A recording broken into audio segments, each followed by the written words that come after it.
This right here is the FührerBunker, and it's where Hitler killed himself on April 30th, 1945. However, this photo is not actually in the FührerBunker. Give me a second to explain. So the FührerBunker was where Hitler spent the final months of the war. He went down there in January in 1945 until his death in April 30th, 1945. He came out a couple times to go to different meetings and stuff like that, but he did end up directing most of the Battle of Berlin from right down in this bunker.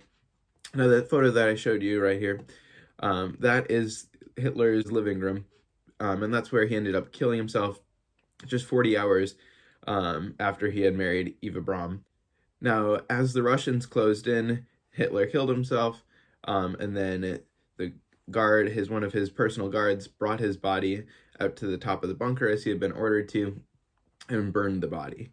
When the Russians got to the bunker, they found some charred remains of the body and took it back to the Soviet Union.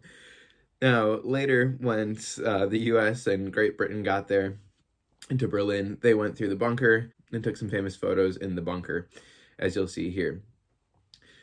Now, after the war, the bunker sat pretty much just empty until the late 80s, when they decided to do construction right around those parts, and they put up some new apartment buildings right over where the FührerBunker had been. And now there is basically just a parking lot right on top of where the FührerBunker was, and where the war pretty much ended for the Nazis.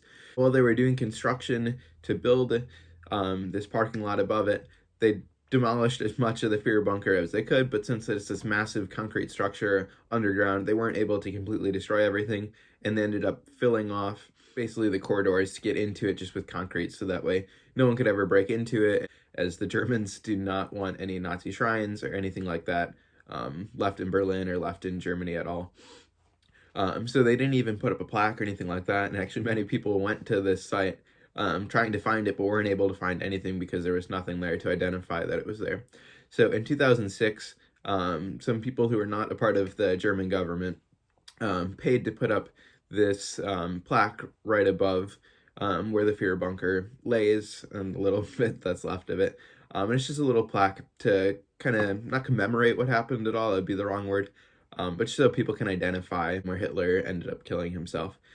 So I think it's very cool that there's a little plaque there, and it definitely isn't a shrine. As you can see, I got to go there recently, and it's just it's a cool spot to be able to go and know the history that happened there. As sad as it is for a history person or a World War II collector, like I'm sure lots of you are, to see the FührerBunker destroyed and sealed off, I do believe it was probably the right decision by the German government to not let it become any place for neo-Nazis or for people that like worship Hitler or anything like that to come back and commemorate him. That photo at the beginning of Hitler's living room where he killed himself, that's in a museum that's also in Berlin, pretty close to where the FührerBunker was.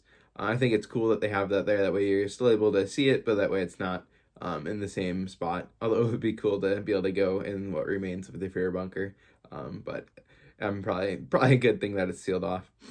Anyways, I hope you all have a great day. Thank you so much for watching.